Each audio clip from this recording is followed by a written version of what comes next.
I want to thank this committee for listening to us. For the sake of the children and students of this country, we are going to convene the organs of the union so that we can reconsider. However, the ministry should apologize to us for calling us confused and that we should go back to class. The next thing, IPCCF should reconsider how they manage university staff. A study should be conducted on motivational and job satisfaction needs of public university workers in Kenya.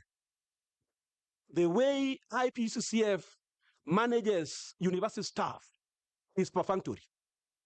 If you can see the way lecturers came out to strike, those are people who could go up to January.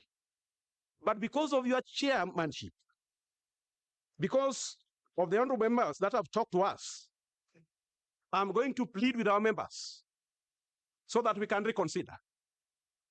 You don't push us. You don't call us names. The next thing I'm saying, the worst of the worst, chair, is 80-20.